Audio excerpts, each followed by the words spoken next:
ಸಮಾಜಶಾಸ್ತ್ರೀಯ ಸಂಶೋಧನೆಯಲ್ಲಿ ಸಂಖ್ಯಾಶಾಸ್ತ್ರ. ಈ ವಿಷಯದ 5 ಮತ್ತು 10 ಅಂಕದ ಪ್ರಶ್ನೆಗಳನ್ನು ನೋಡೋಣ. ಮೊದಲು 5 ಅಂಕದ ಪ್ರಶ್ನೆಗಳು.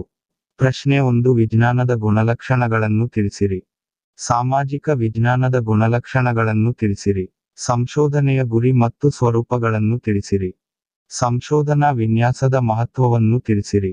ಸಂಶೋಧನಾ ಸಮಸ್ಯೆಯನ್ನು ಗುರುತಿಸುವ ಹಂತಗಳನ್ನು ತಿಳಿಸಿ. ಪ್ರಶ್ನೆ 6, ಮಾಧ್ಯಮಿಕ ಮೂಲದ ದತ್ತಾಂಶಗಳ ಅನುಕೂಲಗಳು ಮತ್ತು ಅನಾನುಕೂಲಗಳನ್ನು ತಿಳಿಸಿರಿ. ಪ್ರಶ್ನೆ 7, ಪರಿಕಲ್ಪನೆಗಳ ಲಕ್ಷಣಗಳನ್ನು ತಿಳಿಸಿರಿ. ಪ್ರಾಕ್ ಕಲ್ಪನೆಗಳ ಲಕ್ಷಣಗಳನ್ನು ತಿಳಿಸಿರಿ. ಸಿದ್ಧಾಂತಗಳ ಲಕ್ಷಣಗಳನ್ನು ತಿಳಿಸಿರಿ. ಚಲಕದ ಪ್ರಕಾರಗಳನ್ನು ವಿವರಿಸಿರಿ. ಸಿದ್ಧಾಂತಗಳ ಮಹತ್ವವನ್ನು ವಿವರಿಸಿರಿ. ಪ್ರಶ್ನೆ 12, ತೀರ್ಮಾನದ ಲಕ್ಷಣಗಳನ್ನು ತಿಳಿಸಿರಿ. ಪ್ರಶ್ನೆ 13, ಗುಣಾತ್ಮಕ ವಿಧಾನಗಳ ಲಕ್ಷಣಗಳನ್ನು ತಿಳಿಸಿರಿ. ಪರಿಮಾಣಾತ್ಮಕ ವಿಧಾನಗಳ ಲಕ್ಷಣಗಳನ್ನು ತಿಳಿಸಿರಿ. ತೀರ್ಮಾನದ ಲಕ್ಷಣಗಳನ್ನು ತಿಳಿಸಿರಿ. ಸಮೀಕ್ಷೆಯ ಲಕ್ಷಣಗಳನ್ನು ತಿಳಿಸಿರಿ. ಮಾದರಿಯ ಲಕ್ಷಣಗಳನ್ನು ತಿಳಿಸಿರಿ. ಪ್ರಶ್ನೆ 18, ಮಾದರಿಯ ಮಹತ್ವವನ್ನು ವಿವರಿಸಿರಿ. ಅಂತ ಪ್ರಶ್ನೆ ಇದ್ದರೆ. ಪ್ರಶ್ನೆ 19, ಸಮೀಕ್ಷೆಯ ಉದ್ದೇಶಗಳನ್ನು ವಿವರಿಸಿರಿ. ಸಮೀಕ್ಷೆಯ ಮಹತ್ವವನ್ನು ವಿವರಿಸಿರಿ. ಸಹಭಾಗಿ ಅವಲೋಕನದ ಅನುಕೂಲಗಳು ಮತ್ತು ಅನಾನುಕೂಲಗಳನ್ನು ವಿವರಿಸಿರಿ. ಅಸಹಭಾಗಿ ಅವಲೋಕನದ ಅನುಕೂಲಗಳು ಮತ್ತು ಅನಾನುಕೂಲಗಳನ್ನು ವಿವರಿಸಿರಿ. ಸಾಮಾಜಿಕ ಸಂಖ್ಯಾಶಾಸ್ತ್ರದ ಸ್ವರೂಪ ಮತ್ತು ಉದ್ದೇಶಗಳನ್ನು ವಿವರಿಸಿರಿ. ಪ್ರಶ್ನೆ 24, ಸಾಮಾಜಿಕ ಸಂಖ್ಯಾಶಾಸ್ತ್ರದ ಅಂಶಗಳನ್ನು ವಿವರಿಸಿರಿ. ಪ್ರಶ್ನೆ 25, ಜನಸಂಖ್ಯೆಯ ಪ್ರಕಾರಗಳನ್ನು ವಿವರಿಸಿರಿ. ಭಿನ್ನರಾಶಿಯ ಪ್ರಕಾರಗಳನ್ನು ವಿವರಿಸಿರಿ. ಮಾದರಿಯ ಪ್ರಕಾರಗಳನ್ನು ವಿವರಿಸಿರಿ. ಆವರ್ತ ವಿತರಣೆಯ ಲಕ್ಷಣಗಳನ್ನು ತಿಳಿಸಿರಿ. ಆವರ್ತನ ವಿತರಣಾ ಕೋಷ್ಟಕದ ಮುಖ್ಯ ಅಂಶಗಳನ್ನು ತಿಳಿಸಿರಿ. ಪ್ರಶ್ನೆ 30, ಆವರ್ತನ ವಕ್ರರೇಖೆಯ ಪ್ರಕಾರಗಳನ್ನು ವಿವರಿಸಿರಿ. ಅಂತ ಪ್ರಶ್ನೆ ಇದ್ದರೆ. ಪ್ರಶ್ನೆ 31, ಸರಣಿ ಮತ್ತು ದತ್ತಾಂಶಗಳ ಪ್ರಕಾರಗಳನ್ನು ತಿಳಿಸಿರಿ. ಸ್ತಂಭ ಚಿತ್ರದ ಅನುಕೂಲಗಳು ಮತ್ತು ಅನಾನುಕೂಲಗಳನ್ನು ವಿವರಿಸಿರಿ. ಪೈ ಚಿತ್ರದ ಅನುಕೂಲಗಳು ಮತ್ತು ಅನಾನುಕೂಲಗಳನ್ನು ವಿವರಿಸಿರಿ.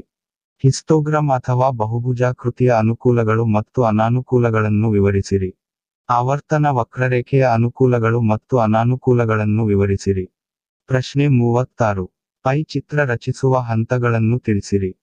ಪ್ರಶ್ನೆ 37, ಕೇಂದ್ರೀಯ ಪ್ರವೃತ್ತಿ ಮಾಪನಗಳ ಗುಣಲಕ್ಷಣಗಳನ್ನು ತಿಳಿಸಿರಿ.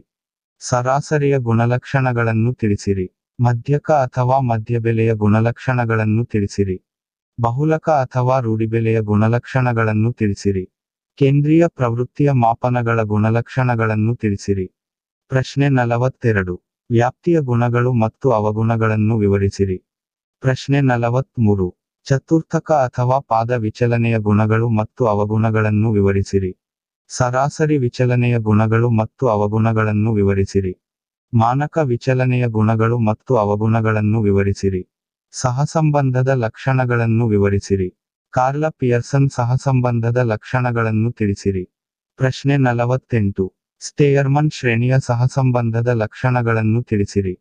ಪ್ರಶ್ನೆ 49, ಕಾರ್ಲ ಪಿಯರ್ಸನ್ನ ಸಹಸಂಬಂಧದ ಗುಣಗಳು ಮತ್ತು ಅವಗುಣಗಳನ್ನು ತಿಳಿಸಿರಿ.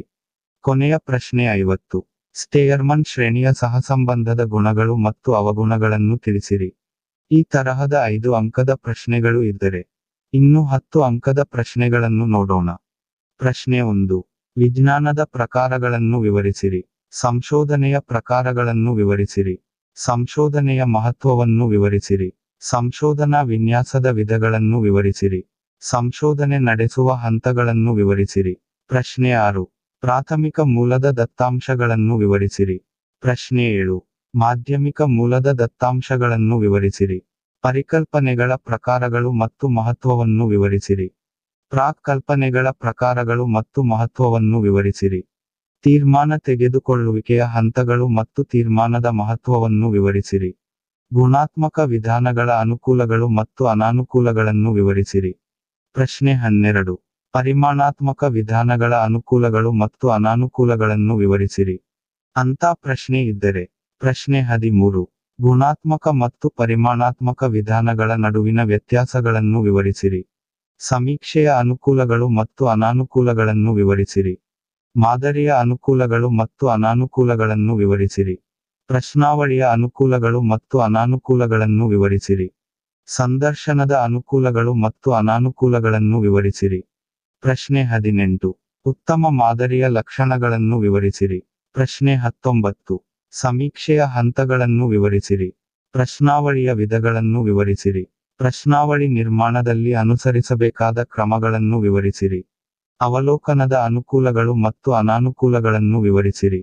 ಅವಲೋಕನದ ಪ್ರಕಾರಗಳನ್ನು ವಿವರಿಸಿರಿ. ಪ್ರಶ್ನೆ 24. ಸಾಮಾಜಿಕ ಸಂಖ್ಯಾಶಾಸ್ತ್ರದ ಪ್ರಾಮುಖ್ಯತೆಯನ್ನು ವಿವರಿಸಿರಿ. ಅಂತ ಪ್ರಶ್ನೆ ಇದ್ದರೆ. ಪ್ರಶ್ನೆ 25. ಉತ್ತಮ ಕೋಷ್ಟಕದ ಲಕ್ಷಣಗಳು ಮತ್ತು ಮಹತ್ವವನ್ನು ವಿವರಿಸಿರಿ. ಕೋಷ್ಟಕದ ಮುಖ್ಯ ಅಂಶಗಳನ್ನು ವಿವರಿಸಿರಿ. ರೇಖಾಚಿತ್ರಗಳು ಮತ್ತು ಆಲೇಖ ಅಥವಾ ಗ್ರಾಫ್ಗಳ ಅನುಕೂಲಗಳು ಮತ್ತು ಅನಾನುಕೂಲಗಳನ್ನು ವಿವರಿಸಿರಿ. ಕೇಂದ್ರೀಯ ಪ್ರವೃತ್ತಿಯ ಮಾಪನಗಳ ಕಾರ್ಯಗಳು ಮತ್ತು ಪ್ರಯೋಜನಗಳನ್ನು ವಿವರಿಸಿರಿ. ಸರಾಸರಿಯ ಗುಣಗಳು ಮತ್ತು ಅವಗುಣಗಳನ್ನು ವಿವರಿಸಿರಿ. ಪ್ರಶ್ನೆ 30. ಮಧ್ಯಕ ಅಥವಾ ಮಧ್ಯಾಂಕದ ಗುಣಗಳು ಮತ್ತು ಅವಗುಣಗಳನ್ನು ವಿವರಿಸಿರಿ. ಪ್ರಶ್ನೆ 31. ಬಹುಲಕ ಅಥವಾ ಬಹುಲಾಂಕದ ಗುಣಗಳು ಮತ್ತು ಅವಗುಣಗಳನ್ನು ವಿವರಿಸಿರಿ. ಪ್ರಶ್ನೆ 32. ಕೆಳಗಿನ ದತ್ತಾಂಶಗಳಿಗೆ ಸರಾಸರಿ, ಮಧ್ಯಕ ಅಥವಾ ಮಧ್ಯಬೆಲೆ ಮತ್ತು ಬಹುಲಕ ಅಥವಾ ರೂಢಿಬೆಲೆಗಳನ್ನು ಕಂಡುಹಿಡಿಯಿರಿ. ಇಲ್ಲಿ X ಕಾಲಂದಲ್ಲಿ 12, 26, 50, 55, 18, 20 ಅಂತ ಪ್ರಾಪ್ತಾಂಕಗಳಿವೆ. ಇದರ ಕೆಳಗಿನ ಕಾಲಂದಲ್ಲಿ F ಫ್ರೀಕ್ವೆನ್ಸಿ ಅಂದರೆ ಆವೃತ್ತಿ ಸಂಖ್ಯೆ 11, 16, 8, 18, 15, 16 ಅಂತ ಕೊಡಲಾಗಿದೆ. ಈ ದತ್ತಾಂಶ ಅಂದರೆ ಅಂಕಿ ಸಂಖ್ಯೆಗಳು ವರ್ಗೀಕೃತ ಶ್ರೇಣಿಯಲ್ಲಿವೆ. ಇವುಗಳಿಂದ ಸರಾಸರಿ ಬೆಲೆ, ಮಧ್ಯಾಂಕ ಮತ್ತು ಬಹುಲಾಂಕವನ್ನು ಹೇಗೆ ಕಂಡು ಹಿಡಿಯಬೇಕು ಎಂಬುದರ ಬಗ್ಗೆ ಇದೆ. ನಮ್ಮ ಚಾನೆಲ್ದಲ್ಲಿ ಸಂಖ್ಯಾಶಾಸ್ತ್ರ ಸ್ಟ್ಯಾಟಿಸ್ಟಿಕ್ಸ್ ಎಂಬ ಫೈಲ್ ಇದೆ. ಇದರಲ್ಲಿ ಸರಾಸರಿ ಬೆಲೆ, ಮಧ್ಯಾಂಕ ಮತ್ತು ಬಹುಲಾಂಕ ಎಂದು ವಿಡಿಯೋಗಳಿವೆ. ಅವುಗಳನ್ನು ನೋಡಿ ತಿಳಿದುಕೊಳ್ಳಬಹುದು. ಪ್ರಶ್ನೆ 33. ಕೆಳಗಿನ ದತ್ತಾಂಶಗಳಿಗೆ ಸರಾಸರಿ, ಮಧ್ಯಕ ಅಥವಾ ಮಧ್ಯಾಂಕ ಮತ್ತು ಬಹುಲಕ ಅಥವಾ ಬಹುಲಾಂಕಗಳನ್ನು ಕಂಡುಹಿಡಿಯಿರಿ. ಇಲ್ಲಿ X ಕಾಲಂದಲ್ಲಿ 0 ರಿಂದ 10, 10 ರಿಂದ 20, 20 ರಿಂದ 30, 30 ರಿಂದ 40, 40 ರಿಂದ 50, 50 ರಿಂದ 60 ಅಂತ ಕ್ಲಾಸ್ ಇಂಟರ್ವಲ್ ಅಂದರೆ ವರ್ಗಾಂತರದಲ್ಲಿ ಪ್ರಾಪ್ತಾಂಕಗಳಿವೆ. ಇದರ ಕೆಳಗಿನ ಕಾಲಂದಲ್ಲಿ F ಫ್ರೀಕ್ವೆನ್ಸಿ ಅಂದರೆ ಆವೃತ್ತಿ ಸಂಖ್ಯೆ 5, 6, 3, 20, 4, 10 ಅಂತ ಕೊಡಲಾಗಿದೆ. ಈ ದತ್ತಾಂಶ ಅಂದರೆ ಅಂಕಿ ಸಂಖ್ಯೆಗಳು ವರ್ಗೀಕೃತ ನಿರಂತರ ಶ್ರೇಣಿಯಲ್ಲಿವೆ. ಇವುಗಳಿಂದ ಸರಾಸರಿ ಬೆಲೆ, ಮಧ್ಯಾಂಕ ಮತ್ತು ಬಹುಲಾಂಕವನ್ನು ಹೇಗೆ ಕಂಡು ಹಿಡಿಯಬೇಕು ಎಂಬುದರ ಬಗ್ಗೆ ಇದೆ. ನಮ್ಮ ಚಾನೆಲ್ನಲ್ಲಿ ಸ್ಟ್ಯಾಟಿಸ್ಟಿಕ್ಸ್ ಎಂಬ ಫೈಲ್ ಇದೆ. ಇದರಲ್ಲಿ ಸರಾಸರಿ ಬೆಲೆ, ಮಧ್ಯಾಂಕ ಮತ್ತು ಬಹುಲಾಂಕ ಎಂದು ವಿಡಿಯೋಗಳಿವೆ. ಅವುಗಳನ್ನು ನೋಡಿ ತಿಳಿದುಕೊಳ್ಳಬಹುದು.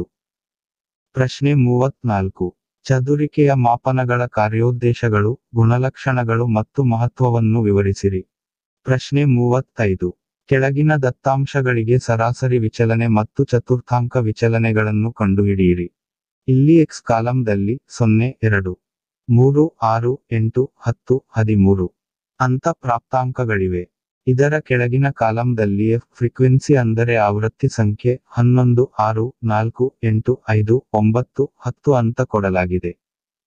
ಈ ದತ್ತಾಂಶಗಳು ಸಹ ವರ್ಗೀಕೃತ ಶ್ರೇಣಿಯಲ್ಲಿವೆ. ಇವುಗಳಿಂದ ಸರಾಸರಿ ವಿಚಲನೆಯನ್ನು ಕಂಡು ಹಿಡಿಯಬೇಕು ಮತ್ತು ಚತುರ್ಥಾಂಕ ವಿಚಲನೆಯನ್ನು ಹೇಗೆ ಕಂಡು ಹಿಡಿಯಬೇಕು ಎಂಬುದರ ಬಗ್ಗೆ ಇದೆ. ನಮ್ಮ ಚಾನೆಲ್ನಲ್ಲಿ ಸಂಖ್ಯಾಶಾಸ್ತ್ರ ಸ್ಟ್ಯಾಟಿಸ್ಟಿಕ್ಸ್ ಎಂಬ ಫೈಲ್ ಇದೆ. ಇದರಲ್ಲಿ ಚತುರ್ಥಾಂಕ ವಿಚಲನೆ ಎಂದು ವಿಡಿಯೋ ಇದೆ. ಅದನ್ನು ನೋಡಿ ತಿಳಿದುಕೊಳ್ಳಬಹುದು.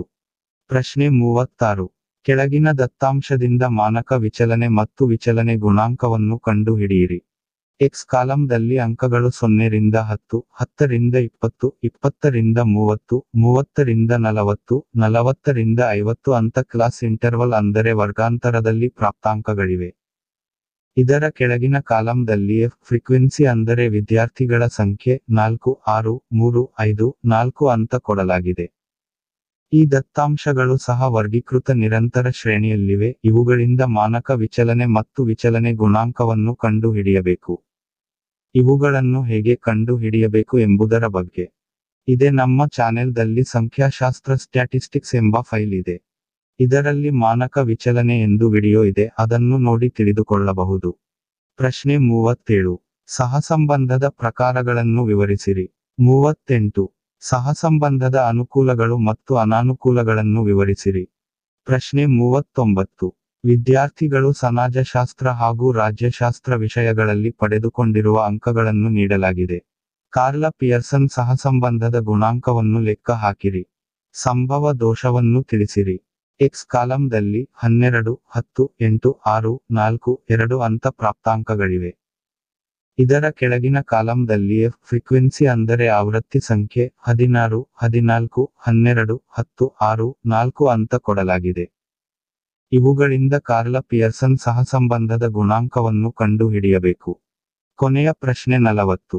ಡ್ಯಾನ್ಸ್ ಸ್ಪರ್ಧೆಯಲ್ಲಿ ಇಬ್ಬರು ನಿರ್ಣಾಯಕರು ನೀಡಿದ ಅಂಕಗಳನ್ನು ನೀಡಲಾಗಿದೆ. ಸ್ಟೇಯರ್ಮನ್ ಶ್ರೇಣಿ ಕ್ರಮದಿಂದ ಸಹಸಂಬಂಧ ಗುಣಾಂಕವನ್ನು ಕಂಡುಹಿಡಿಯಿರಿ. ಎಕ್ಸ್ ಕಾಲಂದಲ್ಲಿ 2, 4, 6, 8, 10 ಅಂತ ಪ್ರಾಪ್ತಾಂಕಗಳಿವೆ. ಇದರ ಕೆಳಗಿನ ಕಾಲಂದಲ್ಲಿ ಎಫ್ ಫ್ರೀಕ್ವೆನ್ಸಿ ಅಂದರೆ ಆವೃತ್ತಿ ಸಂಖ್ಯೆ 12, 10, 8, 6, 4 ಅಂತ ಕೊಡಲಾಗಿದೆ. ಇವುಗಳಿಂದ ಸ್ಟೇಯರ್ಮನ್ ಶ್ರೇಣಿ ಕ್ರಮದಿಂದ ಸಹಸಂಬಂಧದ ಗುಣಾಂಕವನ್ನು ಕಂಡುಹಿಡಿಯಬೇಕು. ಈ ತೆರನಾಗಿ 5 ಮತ್ತು 10 ಅಂಕದ ಪ್ರಶ್ನೆಗಳು ಇವೆ. 2 ಅಂಕದ ಪ್ರಶ್ನೋತ್ತರಗಳೊಂದಿಗೆ ಮತ್ತೆ ಭೇಟಿಯಾಗೋಣ. Thank you.